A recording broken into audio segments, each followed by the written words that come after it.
Vamos para a palavra? Vamos para Mateus capítulo 26, uma passagem conhecida, mas não estranhe a leitura. Mateus capítulo 26, vamos ler os versículos 47, 48 e 49 e também 50. Vamos ler estes 4 versículos. Deus certamente tem uma palavra para os nossos corações. Podemos ler? E estando ele ainda a falar, eis que chegou Judas, um dos 12, e com ele grande multidão com espadas e porretes, vinda da parte dos príncipes dos sacerdotes e dos anciãos do povo. E o traidor tinha-lhes dado um sinal, dizendo: o que eu beijar é esse, prendei-o. E logo, aproximando-se de Jesus, disse: eu te saúdo, Rabi, e beijou. Jesus, porém, lhe disse: amigo, a que vieste? Então, aproximando-se eles, lançaram mão de Jesus e o prenderam. Senhor nosso Deus e Pai, lemos os versículos, temos a inspiração, mas é o Senhor que tem as palavras, que eu preciso ouvir, que os meus irmãos e irmãs precisam ouvir. Por isso, nós te pedimos que nada interfira, e que tão somente o teu falar seja no nosso meio. E o Senhor fale ao ponto de atingir os nossos corações, as nossas mentes, as nossas estruturas, e nos ensine a ser liberto pela palavra ao conhecer a verdade, sermos abençoados pela verdade, sermos dirigidos pela verdade e confirmados na verdade. Abençoe tão somente assim, nada mais, nada menos, é a nossa oração em nome de Jesus. Somente os que concordam, digam amém, tomem assento. Escolhas e decisões, onde elas te levarão? Escolhas e decisões, onde elas te levarão? Quem trouxe a mente para cá? Nós estamos diante de um quadro muito triste, uma cena muito triste, porque Judas foi contado como um dos 12. Judas Iscariotes foi escolhido por Jesus depois de uma noite inteira de oração. E Jesus não escolheu os 12 para que um fosse traidor. Jesus, na noite que orou, ele clamou ao Pai que lhe desse 12 evangelistas, 12 discípulos mais próximos, 12 apóstolos. E ao orar, descendo do monte, nomeou os 12, entre eles Judas. Em muitas ocasiões, Judas andou com Jesus, viu a docilidade das palavras de Jesus, conheceu de perto a misericórdia de Jesus, conheceu os milagres de Jesus, milagres que certamente fizeram Judas ficar abalado e impactado. Como pode um morto ressuscitar? Como pode um paralítico inválido, desde criança, ser totalmente restaurado e curado? Como pode o cego ver? Como pode o mudo falar? Como pode os leprosos serem limpos? Que palavras Jesus tinha e Judas vivenciou. Esteve ao lado, esteve assistindo tudo, e em uma ocasião, Jesus chama os 12, os 70, e dá a eles autoridade para irem e fazerem as mesmas obras. E eles voltam falando: em teu nome fizemos milagres, maravilhas, até os demônios se nos sujeitam. Então Judas foi instrumento de cura e libertação. Judas, não tinha como dizer: Jesus não é o Messias. Porque a evidência não é só escrita e suspeita, mas a evidência que estava escrito na palavra como o Messias viria. E ele viu com os próprios olhos tudo o que a palavra disse que o Messias faria. Então não há dúvidas de que ele sabia que Jesus era o Messias.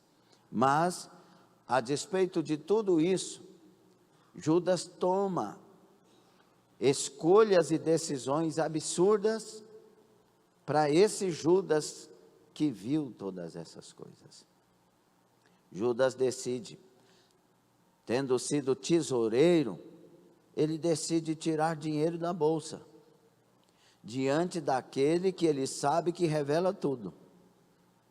Porque ele viu Jesus falando coisas de revelações tremendas, e ele tem a coragem, a ousadia de tirar dinheiro da bolsa. Judas vai deixando, por causa das escolhas e decisões, os parâmetros de julgamento da mente dele mudarem. Inferimos isso. E o Judas passa a ser tão ganancioso, que quem sabe eu posso até concordar com os estudiosos, que ele queria entregar Jesus só para Jesus se revelar o Messias diante das autoridades. Mas tudo revela no coração de Judas ganância. E agora ele decide vender a informação de onde Jesus está, para ser preso por 30 peças de prata.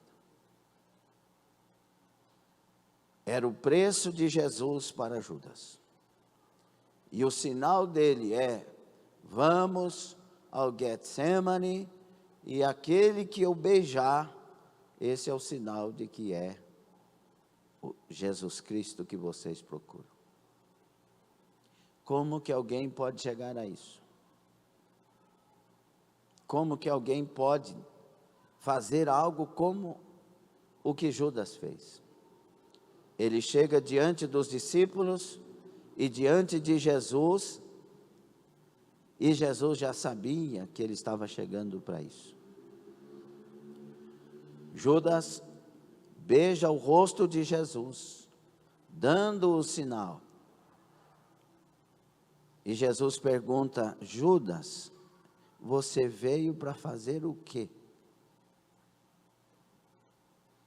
Jesus sabia o que ele tinha ido fazer, mas ele queria que Judas pensasse no que estava fazendo, refletisse sobre, dentre as escolhas que ele tinha, a decisão que ele tomou. E a nossa vida, queridos, nós podemos nesta noite refletir, mas refletir muito bem, diante de tantas escolhas que estão diante de nós, no nosso dia a dia, no nosso trabalho, na nossa família, na escola, na faculdade que retornou agora. Nós estamos diante de muitas escolhas. E escolha é diferente de decisão. Você pode escolher algo e decidir não ir para esse sentido. Mas o problema é quem está diante das escolhas. Como está o coração desta pessoa que está diante das escolhas? Porque quando tomar a decisão, ele haverá de ter colhido as consequências da decisão que tomou. Se alguém toma a decisão de acertar e fazer o que é correto, as consequências são para a pessoa que fez algo correto, acertado, sim ou não? Se toma a decisão errada diante das escolhas, a consequência é o que esta decisão trará para ele de ruim. Como, por exemplo, quando Acã viu a capa babilônica, quando ele viu as peças de prata, quando ele viu aquela oportunidade de, entre aspas, aposentar, cuidar da família, e ele tinha diante das escolhas que tomar uma decisão. Só que a informação para Acã estava bem clara: não pegue de nada dos despojos, porque quem pegar será anátema, será maldito. Então, mediante o que Deus falou e a proposta do que enche o coração da prata, ele decide pegar a si mesmo. E quando ele decidiu pegar, ele agora tinha que sofrer as consequências disso. E o que foram as consequências? Toda a família morta. Ele e sua família foram mortos e colocados debaixo de um montão de pedras. Quantas pessoas dentro das famílias tomando decisões que aparentemente é para o bem da família, mas estão matando a sua família. Aparentemente vai ajudar a família, mas está matando a família. São decisões.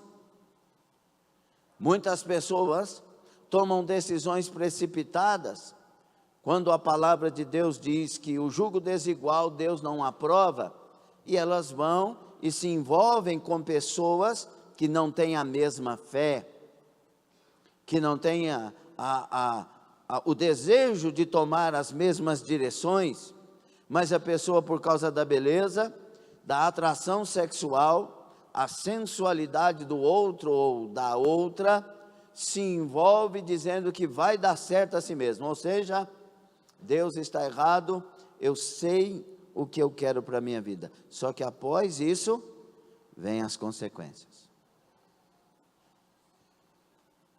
Quantas pessoas estavam diante de situações como um dinheiro fácil, e ela estava precisando de dinheiro, sabia que era errado, mas envolveu-se. As consequências virão. Deus, nesse tempo, meus irmãos, quer nos dar melhor discernimento, pois as propostas estão vindo diariamente diante de todos nós. As escolhas estão sendo colocadas diante de todos nós. Deus nos deu livre escolha. Deus nos dá a liberdade de entrar pela direita ou pela esquerda.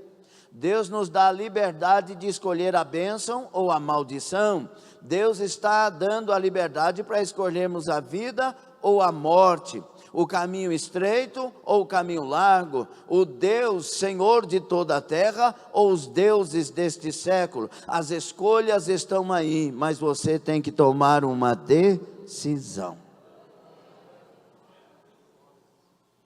Quando eu olho para a palavra de Deus, a história de Lucas 15, dentre as três em uma parábola, o filho pródigo. O filho pródigo, na primeira decisão que ele toma, ele está erradíssimo. Ele chega para o pai e pede a herança, que ele deveria esperar o tempo dela. Ele pede uma antecipação, e eu vou só na linha aqui, resumindo, porque Deus quer que a gente fale outras coisas e não nos ater ali somente. Então ele vai e pede a herança para o pai. O pai é generoso, o pai é amoroso, e por causa disso, certamente ele pensa, se eu pedir, mesmo que não seja tempo, meu pai vai dar. E ele toma a decisão de pedir, o pai toma a decisão de dar a ele. Só que o texto dá, por inferência, o entendimento de que, quando ele pediu para o pai, ele não disse que ia sair de casa. Mas depois que ele pediu, que pôs o dinheiro no bolso, ele revela a intenção do coração dele e o porquê daquela decisão. Esse filho sai de casa alegre. Tem decisões que nós tomamos e o nosso coração se alegra, parece que o peso foi embora, mas a consequência está vindo ali. Tudo que você sabe que Deus não aprova, que não é justo, que não é honesto, que não é correto, cuidado, porque a consequência virá. O pródigo pega a herança, sai de casa e sai feliz e vai para viver a vida que ele escolheu viver. E vai gastar dissolutamente tudo que o pai com suor conquistou. E aí ele vai se envolver com uma vida de pródigo. Quando ele gasta tudo, quando acaba tudo, ele está agora em apertos terríveis. Ninguém lhe dá nada. O emprego é o mais humilhante de todos, cuidador de porcos. Para o judeu, então, meu Deus do céu, humilhante para eles na época. E aí, quando ele vê toda aquela cena sem nada, mal cheiroso, desprezado por todos, agora ele tem uma decisão diante dele. Ou eu volto para a casa do meu pai, ou morro nesse lugar. Diante daquilo que estava proposto na própria vida do pródigo, ele diz: levantar-me-ei e irei ter com meu pai.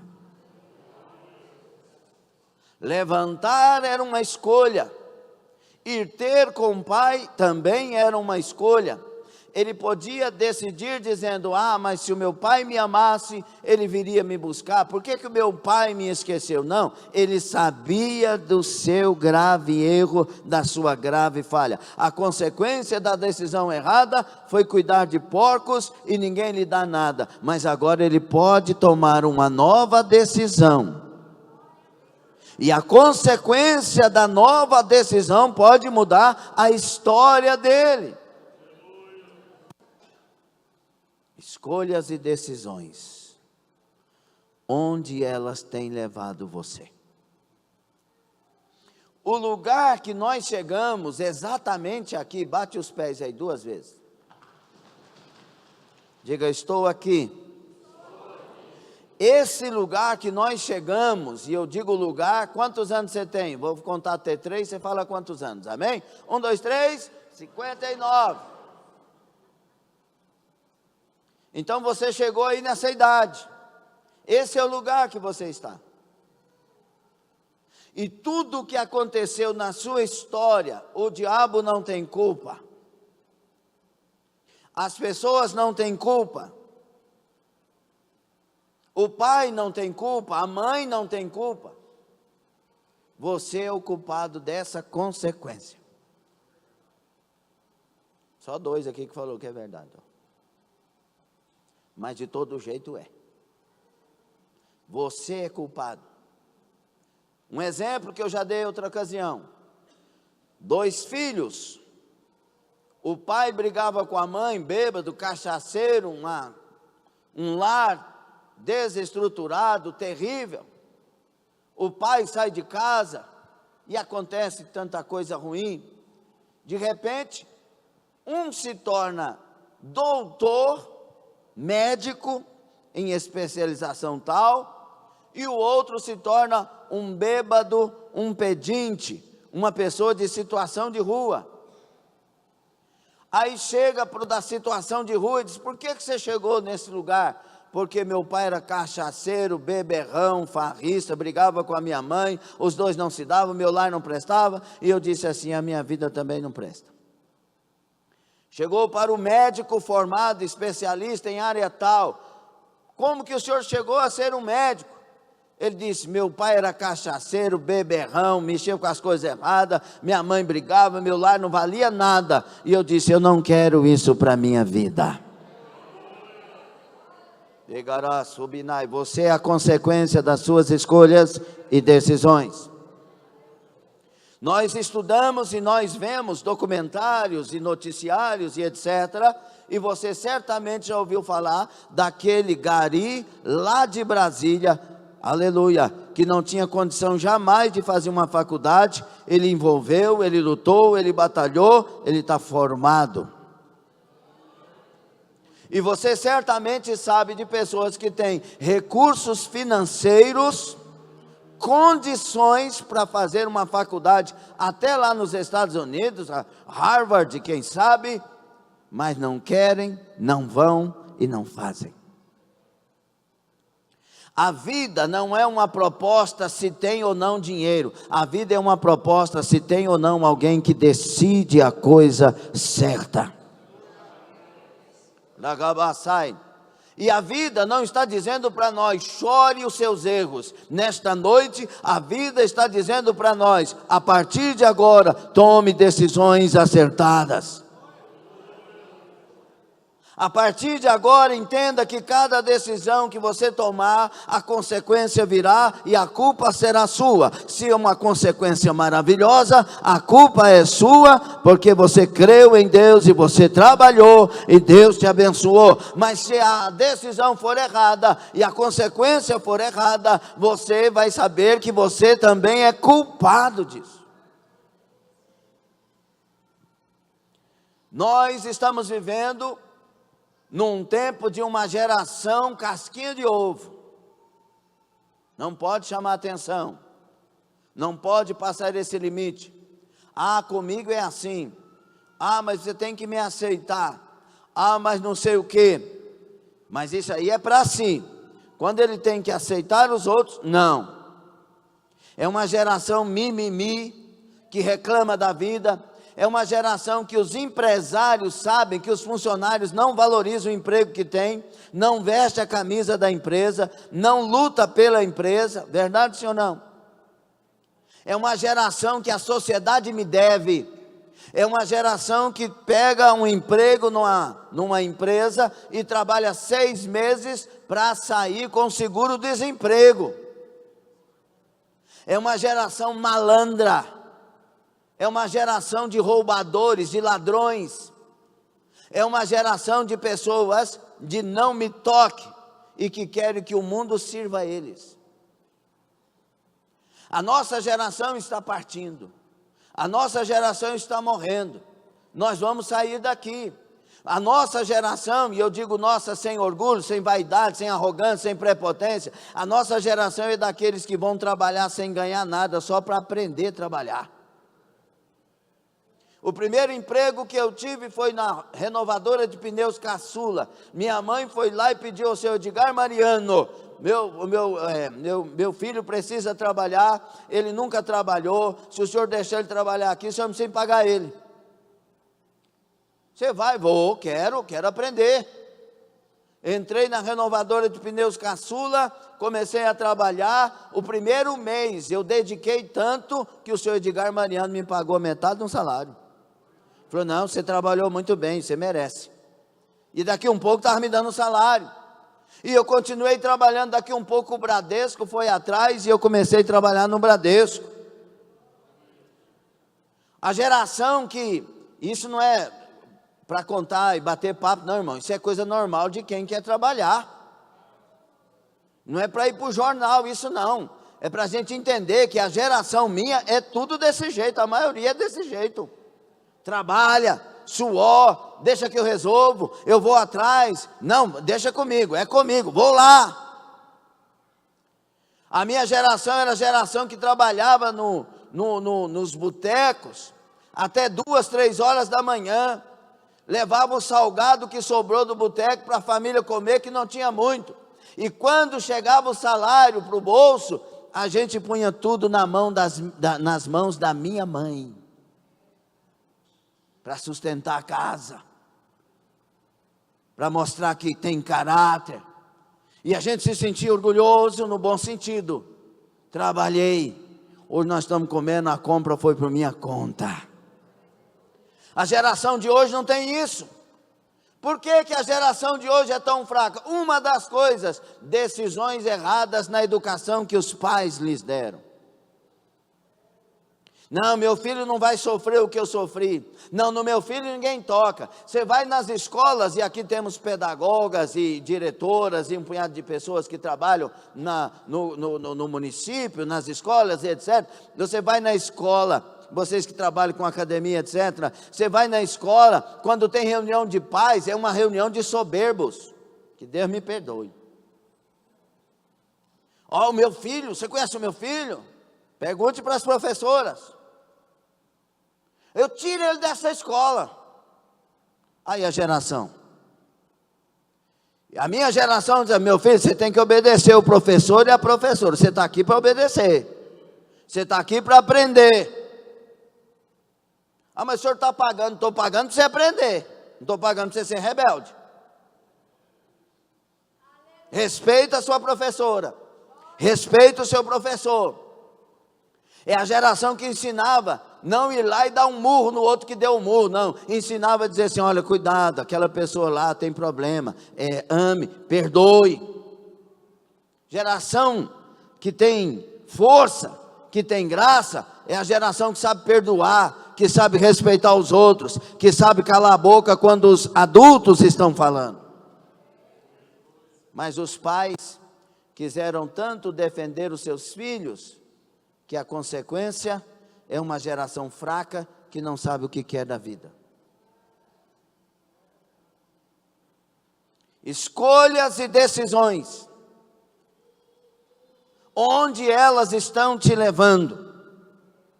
Se te trouxeram aqui até agora, esta palavra você pode tomar novas decisões e pode mudar a sua vida.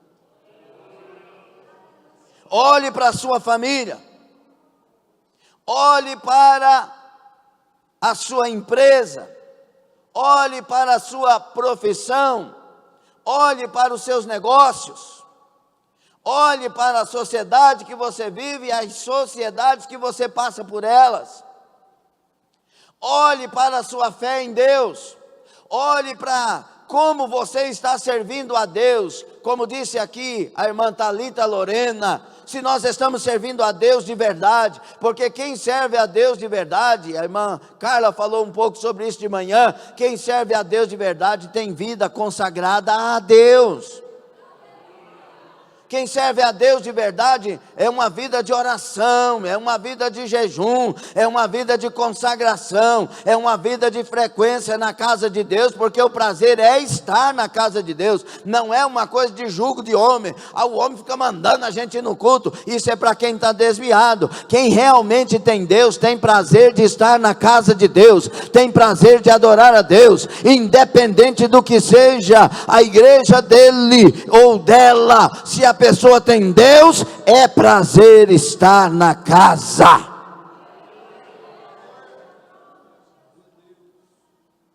Eu tive um sonho, não sou muito de ter sonho e ficar lembrando, mas esse ficou no meu coração.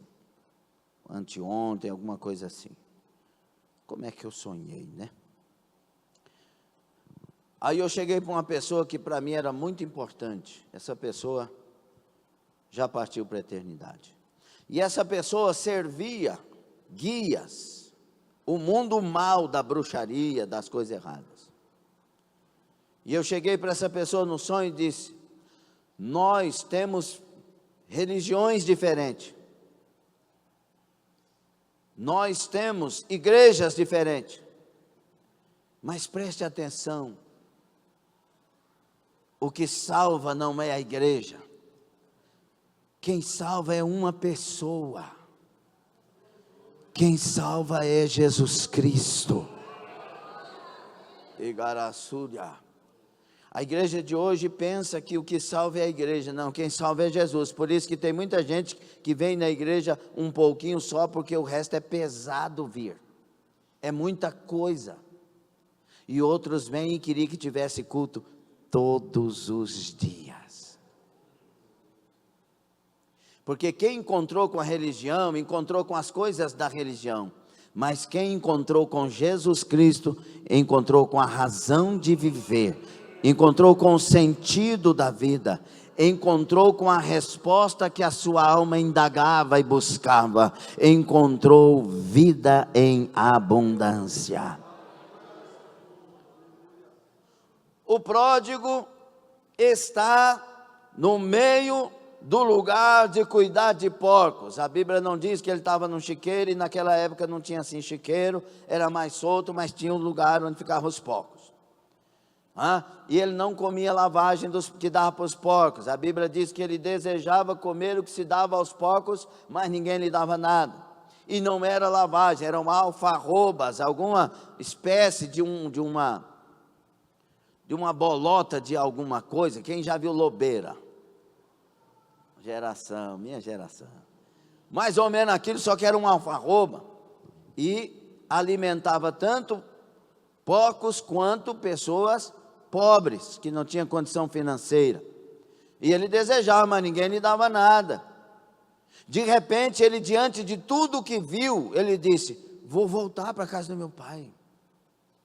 E por que é que ele disse: vou voltar? Por que ele não ficou com vergonha de voltar? Por que ele não disse assim: mas meu pai não vai me receber? Porque ele caiu em si. O texto diz, ele caiu em si. A pessoa que cai em si não está preocupado com a humilhação, está preocupado em voltar a tomar decisões corretas. Rabacassandai. Quem cai em si não está preocupado se o outro vai me ridicularizar, ou se vai me condenar por aquilo que eu errei. Não, quem caiu em si, está decidido: eu vou tomar a decisão certa, e pronto. Ele disse: na casa do meu pai não falta pão, ainda que ele não me dê o lugar de filho de volta, que eu trabalhe como um dos seus trabalhadores, seus jornaleiros, mas não vai faltar pão. Ou seja, ele está reconhecendo que o pai dele é generoso, que o pai dele não vai vingar dele, que o pai dele não vai dizer: agora miserável. Não, ele sabia que o pai era generoso. Por isso, um dos nomes da parábola não poderia e não deveria ser a parábola do filho pródigo, mas a parábola do pai generoso. E ele, quando ele reflete sobre isso: na casa do meu pai, o meu pai é generoso, então agora ele pode tomar uma decisão que vai fazer a diferença. Olhe para cá, por favor. Eu não sei como você viveu a sua vida até hoje, mas eu tenho algumas informações para você. O seu pai é generoso.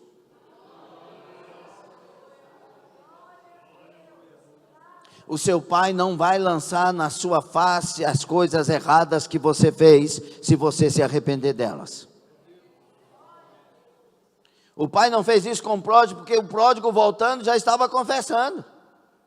E o pródigo disse: pequei contra o céu e contra ti, meu pai. Ele está confessando. Deixa eu te contar uma coisa sobre o pai. Ele quer muitas vezes é só ouvir da sua boca, porque graça ele já tem. Ele já tem preparado tudo. A gente fica brigando, tomando decisões precipitadas, ficando falando do outro, fazendo fofoca, fazendo não sei o quê. A culpa é do João, a culpa é da Maria, a culpa é do Antônio, a culpa é do Ciclano, a culpa é do Mário, a culpa é da Fernanda, a culpa é da Zefa, a culpa é sua.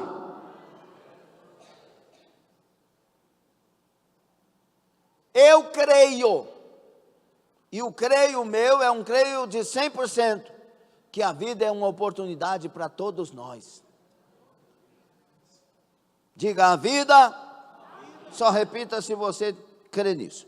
A vida é uma oportunidade para todos nós, principalmente para mim.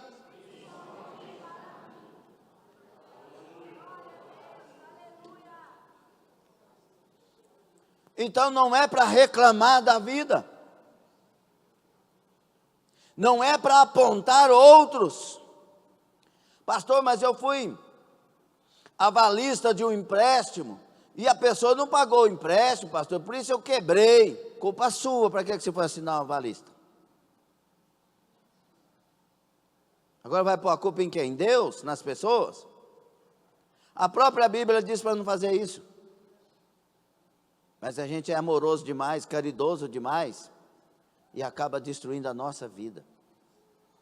Escute, a vida é uma oportunidade.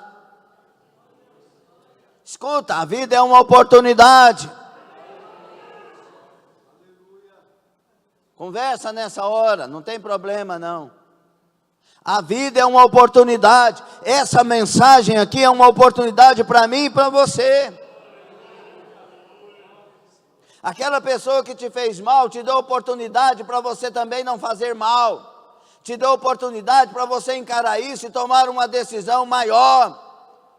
Aquele lar que você teve, o meu lar, já falei aqui, foi minha mãe, meu pai, unhando um ao outro, e briga e não sei o quê. O meu lar me deu a oportunidade de viver, de trabalhar, de ir conquistar, de me tornar homem mais cedo. Tome essa vida sua e pare de reclamar. Murmuração tira nós da terra prometida. A pergunta que eu já fiz em todos os lugares, em outras nações que eu já fui pregar, sempre que eu faço a pergunta, murmuração traz milagres? As pessoas dizem, não. Eu digo, sim, traz. A pessoa lá estava sem água, começou a murmurar, Deus fez da rocha brotar água. Não tinha carne, começou a murmurar, Deus mandou cordonias de 60 quilômetros até onde eles estavam. Murmuração traz milagres. Só que todos morreram no deserto. Há decisões que nós tomamos, parece que nós estamos mandando em Deus, mas vai morrer no deserto. Cadê a água, Deus? O Senhor não falou para a gente? O Moisés, eles levam o Moisés a pecar por causa da murmuração. Tem gente que murmura tanto que leva pessoas a pecarem. Murmuração tira da terra prometida, embora nos dê até milagres. Prova que o Senhor é Deus. Deus não precisa de provar. Nós é que temos que provar se somos alguma coisa em Deus. Deixa eu falar uma coisa para mim e para você. Deus é pleno. Deus é totalmente cheio. Não tem nada que alegra Deus mais ou alegra Deus menos. Ele é cheio de glória e majestade. Adabassadaya. Somos nós que precisamos dele, da misericórdia dele, da graça dele, do amor dele, do perdão dele, da ação que ele tem para nós. Nós precisamos dele. Se tem alguém que precisa, é só levantar a mão e olhar para o céu e dizer: Deus, eu preciso de ti.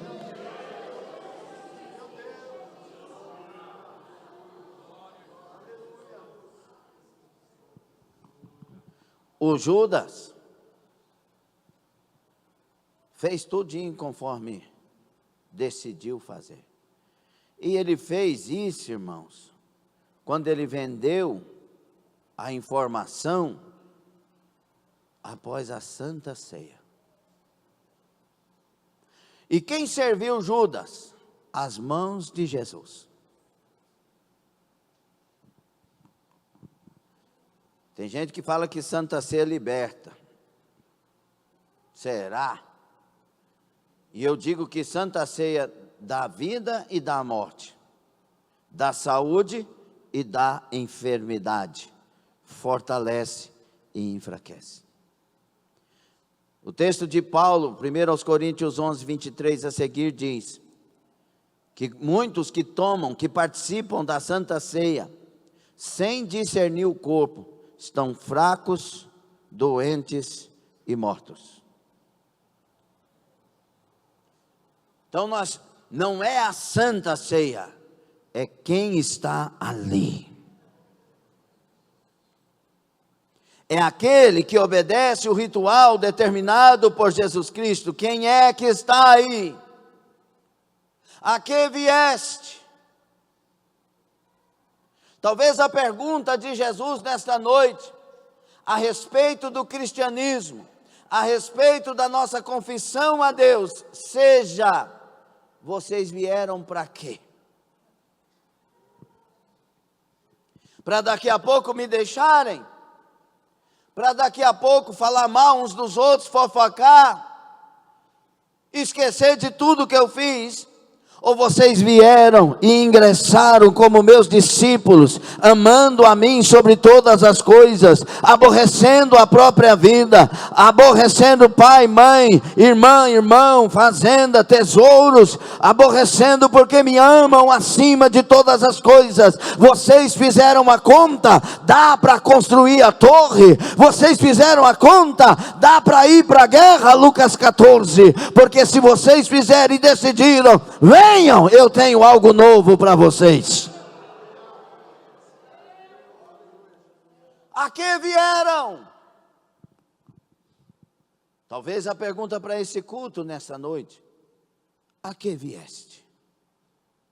Para dar um alívio na consciência, porque já tinha tempo que não vinha? Ah, porque você está precisando de uma bênção? Não é errado buscar a Deus por essas coisas, é errado que somente essas coisas nos tragam a Deus. O que tem me trazer a Deus é o prazer de estar com Ele, na casa dEle. Pastor, eu estou com Ele na minha casa, igual você está aqui? Nunca. Essa é a casa de Deus. E eu não estou falando para mistificar ou desmistificar nada. Eu estou falando que o lugar foi consagrado para que a glória de Deus se manifeste. Quantos aqui já foram curados nessa casa? Levanta a mão. Quantos aqui foram restaurados? Aleluia, sarados, arabacai. Na casa tem Deus, o Deus de milagres. E Deus quer que a casa se reúna para adorá-lo. E se a adoração for sincera e honesta, a presença dele será aquela presença que toca. A que vieste? É a pergunta. Baruch ha-Sevanai. Para nós, obreiros, você aceitou sua consagração para quê? A que vieste ao ministério? Não por isso nós estamos tendo os encontros. Ministério não é status, não é fama, não é subir no altar e agora eu sou o camarada tal. Ministério é dor, é resignação, é resiliência, é abandono, é tristeza, é gente falando mal de você, sendo que você ajudou as pessoas. Se não tiver essa graça, não suba para esse ministério. Por isso Deus trabalha conosco. Judas, diante das escolhas, tomou a decisão de trair Jesus. Quando Jesus foi preso, o Judas não teve arrependimento, teve remorso. Trair sangue inocente. Por que foi remorso, pastor? Arrependimento traz cura. Remorso traz consequências pelas próprias mãos. Quando a pessoa não preste bastante atenção, porque o Espírito Santo está falando conosco. Quando a pessoa tem remorso, ela começa a pôr a culpa nos outros do pecado que cometeu. Quando a pessoa tem remorso, e ela vê que as coisas deram errada, e ela sente que aquilo não será bom para ela, então ela começa a atropelar coisas, perturbar-se a si mesmo. Mas quem arrepende, procura um caminho para voltar para os braços do Pai generoso. Rabacassurakai. Aleluia. Glória a Deus. Judas, ele vai se enforcar. Vai ter suas entranhas estouradas. E esse Judas agora é o filho da perdição, que Jesus falou que era melhor que ele não tivesse nascido. Meu Deus, talvez, e eu digo talvez, o pior lugar do inferno está reservado para Judas.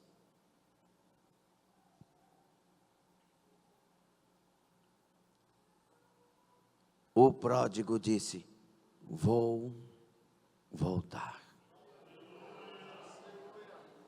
A Bíblia diz: e levantando-se, foi. Uma atitude, uma decisão 100%. Tem gente que levanta, mas não vai. Levanta, mas continua. Levanta, mas não reage. Levanta, mas porque foi convencido em si mesmo. E precisa levantar, né? Porque se não levantar, agora tem gente que levanta e vai. Levanta e faz. Levanta e vira a página. Baragá, Sudaia. Levanta e muda a história. Sim, a vida é uma oportunidade. Jesus Cristo é a vida. Então eu vou mudar agora mesmo. Eu vou tomar uma decisão agora mesmo. As consequências daqui para frente serão consequências de vitória.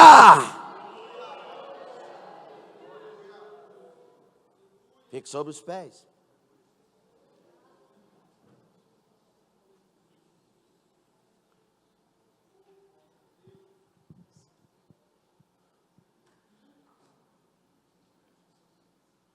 A geração de hoje precisa de uma cura. Essa questão dos legendários, eu sei que tem umas coisas lá que eu também não, né, é outra história. Mas é algo muito interessante, porque a pessoa vai e ela tem que reagir.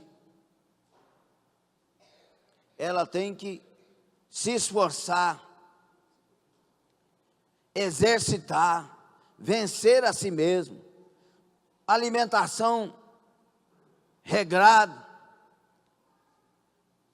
tolerar, o esforço. E onde eu quero chegar? É que, irmãos, a nossa geração tem que ser por esse caminho. Vamos subir a nossa montanha. Mas não é a montanha lá do Horebe, ou a montanha lá da Mata Atlântica, lá no Rio Grande do Sul, tem uma montanha perto de Osório, muito grande, eu já subi ali. Eles saltam de asa delta lá de cima, você vê tudo lá, Tramandaí, aquela região linda por cima. Não, não é subir na montanha, literal, é subir na vida. É levantar-se para a vida e entender que a vida exige esforço, que tem momento que a gente vai ter que comer pouco, que tem momento que a gente vai ter pouco para comer, que tem momento que a gente vai sentir solidão, até medo, mas eis a vida que o Senhor me deu, e eu vou lutar, eu vou vencer, eu vou levantar a cabeça, o Senhor cuidará de mim, Ele é o meu mestre, se eu sou dele, a mão dele me guardará. Escolhas e decisões, onde elas têm te levado. Muitas pessoas estão hoje no canto da depressão, porque as escolhas foram por esse caminho. Foi trair com o marido da outra, foi trair com a esposa do outro. Ah, eu quero é ser feliz, mas está de depressão agora. Você quer ser feliz mesmo, ou você quer um momento de prazer? Certamente Judas não entendeu isso. Certamente Acã não entendeu isso. Saul não entendeu isso. Sansão não entendeu isso. Que a vida não é de prazeres, eu quero é ser feliz. A vida é uma batalha que eu tenho que vencer. É uma guerra que eu tenho que chegar ao final, vencendo as batalhas dessa guerra. Rabacassai.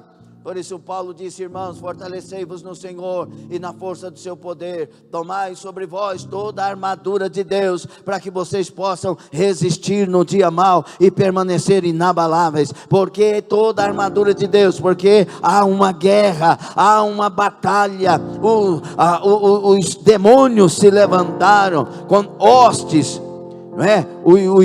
Os contra potestades, dominadores da maldade, estão levantados. Esse é o tempo. E eles querem te levar para a depressão, para a angústia, para o isolamento. Maridos que não amam mais, esposas que não amam mais, filhos que não honram seus pais. A miséria está espalhada na terra, mas nós podemos tomar uma decisão: correr para o esconderijo do Altíssimo e a sombra do onipotente Deus descansar. Na cama saia. Mas não, a vida não te dará tempo. Ou você entra nesse caminho já, ou talvez não conseguirá mais. Eu só sei que o pródigo voltou. Enquanto Judas teve o lugar que mereceu por suas atitudes, e eu sei que Jesus não queria, o pródigo teve o lugar que não mereceu de volta. Diga: enquanto Judas teve o lugar que mereceu por suas decisões erradas, o pródigo teve o lugar que não mereceu por suas decisões certas. Ele disse: eu vou voltar, e nada me segura, eu vou voltar. Eu sei que lá tem socorro, eu sei que lá tem pão, eu sei que lá tem abraço. Você sabe o caminho, você sabe que em Cristo Jesus somos mais que vencedores. Ao voltar, o pai o avistou de longe, o texto vocês conhecem, e correu ao encontro. E o pai abraça uma pessoa mal cheirosa, tanto do suor da caminhada quanto do cheiro dos porcos. Mas o pai não está preocupado com o cheiro, está preocupado com o abraço. O pai não contamina com cheiro mau. O pai limpa o cheiro mau. E ao se abraçarem, ele comemorou: o meu filho voltou. Ele poderia ter aberto a boca e dito: ei, miserável, hein? O que você andou aprontando? Agora vem aqui? Não, meu filho voltou. Vem cá, abraça o papai. Pai, eu pequei contra ti, eu pequei contra o céu, eu não sou digno que me chames de filho. Meu filho, vem cá, para com isso. Você estava morto e reviveu, estava perdido e foi achado, aleluia. Matem o bezerro cevado, façamos uma festa, o meu filho voltou. O meu filho voltou. E aí, dê um banho nele, dá vestes para ele, põe um anel no dedo dele, põe sandálias nos pés dele, pois esse meu filho voltou. Não interessa o que aconteceu, interessa que ele voltou.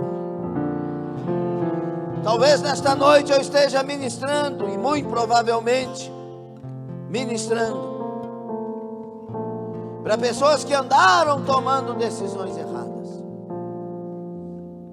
e você já começou a sentir a consequência delas, e você sabe que este não é o caminho, mas nessa noite você quer retomar o caminho certo. E você tem consciência de que essas coisas precisam serem mudadas. E as escolhas que você teve, embora tenha tomado decisões erradas, as escolhas que você recebeu nesta noite, você vai abraçar elas e desprezar o que passou, tomar a decisão de voltar para os braços do Pai. E não é voltar só para quem está longe, afastado, deixou o caminho da fé, não, é voltar estando dentro de casa, é voltar estando ao lado do Pai, como filho, o irmão do filho pródigo, o mais velho. Esse filho aí foi lá e gastou, ficou bravo, ficou nervoso. O pai olhou para ele: meu filho, tudo que eu tenho é seu. Como assim? Esse filho voltou. Tem gente que não gosta que a gente perdoe os que erraram. E se eles errarem de novo? Perdoa de novo. E se eles errarem? Perdoa de novo. Que nós queremos o céu. Aí o irmão do pródigo brigou, não aceitou a festa. Esse novilho cevado que a gente... Para esse miserável, o meu filho voltou. Isso é generosidade. Pedro, você me ama? Eu neguei o Senhor. Não, estou perguntando se você me ama. Não, é que eu... Não, Pedro, presta atenção. Tu me amas. É que o senhor sabe que... Pedro. Olhe, preste atenção. Olhe para mim, Pedro. Só quero saber se você me ama.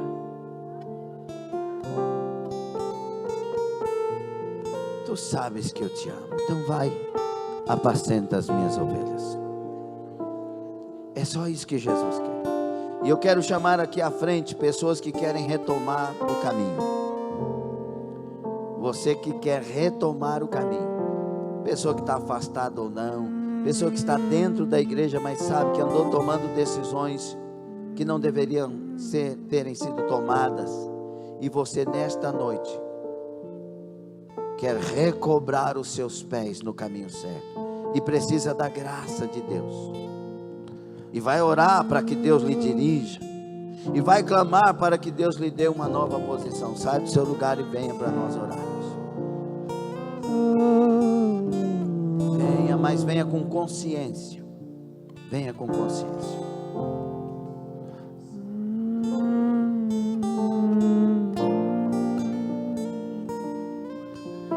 Venha com consciência.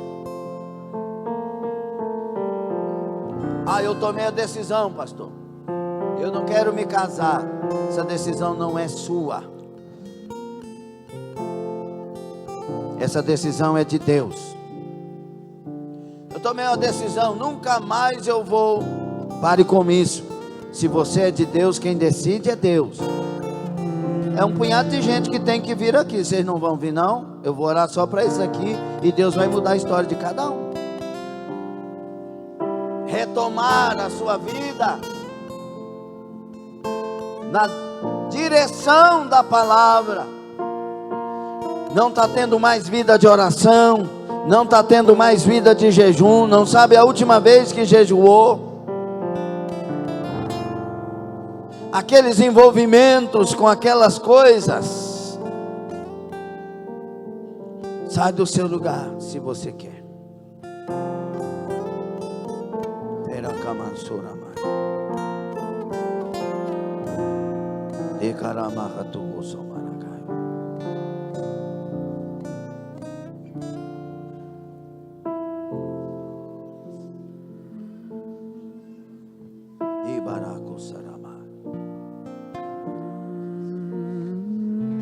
Você pode mudar tudo hoje se quiser. Se não quiser, aí a consequência vem. Sinto falta da sua voz me chamando pra entrar.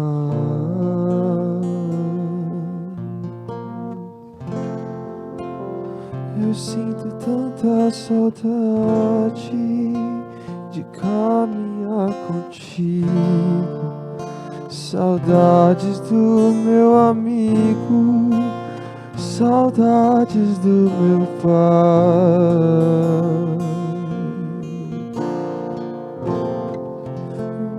eu sei que não mereço mais. Eu não tenho pra onde ir.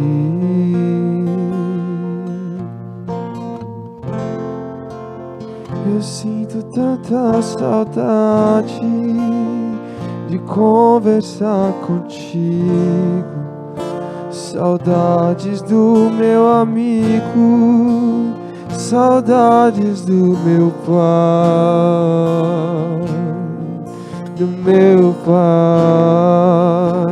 e eu vou voltar pra casa do pai. Eu quero amor da casa do meu pai e repousar tranquilo nos braços do meu pai. Meu pai.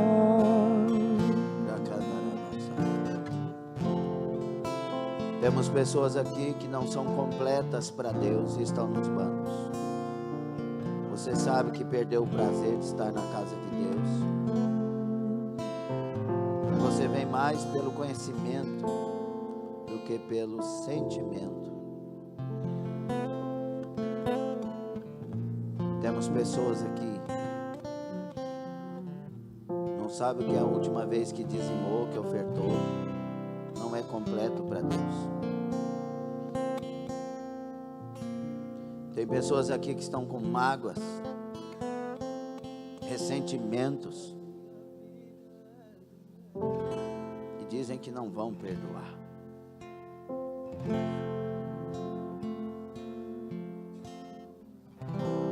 Tem pessoas aqui que sabem que aquele relacionamento é um pecado diante dos olhos de Deus terrível, mas não está disposto a curar. O Espírito do Senhor Deus sabe de tudo o que nós andamos fazendo. Por isso mensagens como esta, para que nós nos recoloquemos no caminho onde Deus dá a vida, no caminho onde 10.000 caem à nossa direita e 1.000 do outro lado e não somos atingidos, no caminho onde a autoridade estará na nossa vida. Só existe um caminho se eu me esconder em Jesus Cristo de verdade. Nós só venceremos esse tempo se nos escondermos em Jesus de verdade. Vou contar até 3 e vou orar para as pessoas que estão aqui na frente. E você que não veio terá a consequência de não decidir, porque a mensagem foi clara. 1, 2. Mais alguém?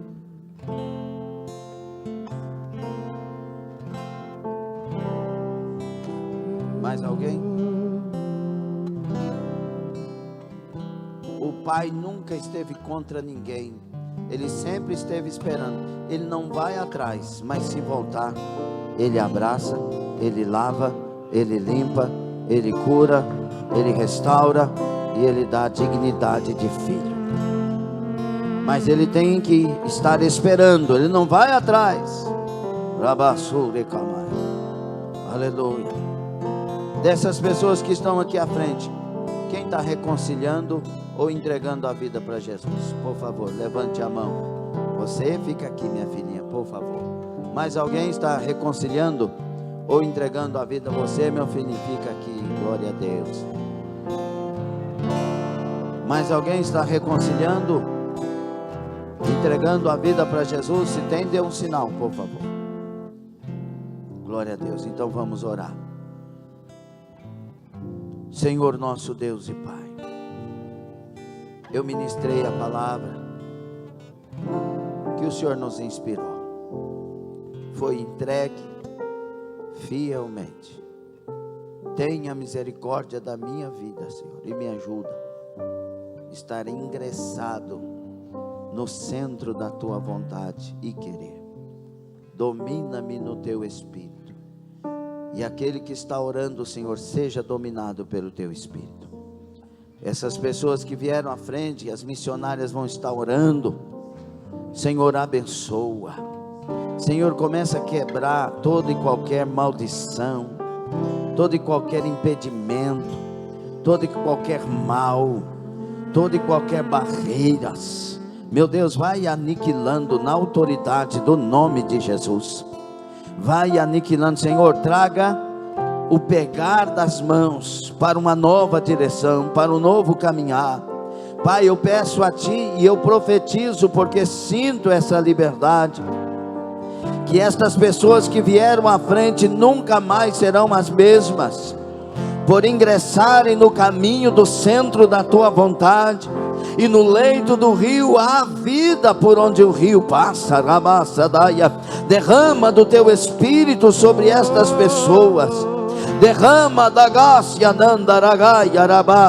em nome de Jesus. Deixai tudo que houve contra a serva do Altíssimo, toda maldição lançada, toda obra arranjada, todo entrave das trevas contra esta, eu mando na autoridade do nome de Jesus. Receba o Espírito Santo, Ramanda. O Espírito Santo vai entrando, a paz vai entrando, a angústia de morte não vem mais da cávia. Orabasadaia, a alma é sarada. Cadácia, eu ministro uma unção de cura interior na tua vida. Adamassai, e o Espírito vai entrando, a mágoa vai saindo. Abadácia, as manchas de memórias vão saindo. Rabácia, ragaia, o peso, cadácia, ó, estuxadácia, mandaraia. Haja agora uma cura interior perfeita, na salvação do Senhor. Tua filha seja envolvida, Rabassaia, em nome de Jesus Cristo. Toma, meu Pai, aniquila a fúria e força do mal. Pai, o inimigo quis destruir, Radácia, manda, mas o Senhor é Deus que constrói. O Senhor é Deus da história nova. O Senhor é o Deus da oportunidade nova. Sim, o Senhor abraça de volta, sim, Badácia. Urabassai, o Senhor recebe da Gácia, Naia, e assim todo peso, toda ação contrária a tudo que não vem do Senhor. Receba graça, receba a alegria da salvação, a paz que excede o entendimento. Guarda este casal lavados no sangue de Jesus. Toma na tua glória e presença, e mostra o caminho novo, pois eles reconciliam com o céu por Jesus Cristo nosso Senhor. Seus nomes sejam escritos no livro da vida, a salvação e a paz. O Espírito do Senhor os encha e guarde na palma da tua mão, onde ninguém arrebata. Orabassuracai, Senhor, e estas vidas que vieram à frente, trabalha segundo o teu poder, em nome de Jesus Cristo. De Radassia mandai, o quarto da solidão vai ser fechado, para abrir o quarto da alegria, o quarto dos novos sonhos, dos novos projetos. Darábia Sabadai. Sim, a vida estava terminando, mas tu vieste nesta noite, Daraka Massaia, e a vida recomeça, porque o Senhor põe um ponto final daqui para trás e abre uma nova página para a tua vida. Olha, a maldição, a angústia, o mal, as trevas que queriam te derrotar e matar, receba alegria, receba graça, Receba a presença do Espírito Santo que vai até a alma e traz a paz tão desejada. Receba a presença viva do Senhor. Arabassuragaia. Assim abençoe com nova história, abençoe com novos sonhos, com novos projetos, novas direções. Adabassurebicaia. Orabandaragaçou de Candarábia. Utebácia dandaragaia. Queres que o teu Deus fale contigo, Gadácia? O ministério ainda eu tenho, Dabácia. O propósito ainda eu tenho numa configuração para este novo tempo, Uragaçai. Urabaçai. Agora eu te pergunto, tu tens aqueles propósitos que tinhas? Saia daqui nesta noite com eles levantados. E tu verás que o teu Deus sempre esteve contigo mesmo na distância. Urabaiolocosai. E o peso e aquilo que atrapalhava e a graça que não vinha, a graça vem agora, a paz vem agora. Sim, e tu já tem a força de volta. Em nome de Jesus, em nome de Jesus, em nome de Jesus, seja restaurado, seja abençoado, seja fortalecido, em nome de Jesus. Levante as mãos para cá e diga: Senhor Jesus, estes irmãos, nossos irmãos, nunca mais serão os mesmos por causa da tua bênção, em nome de Jesus.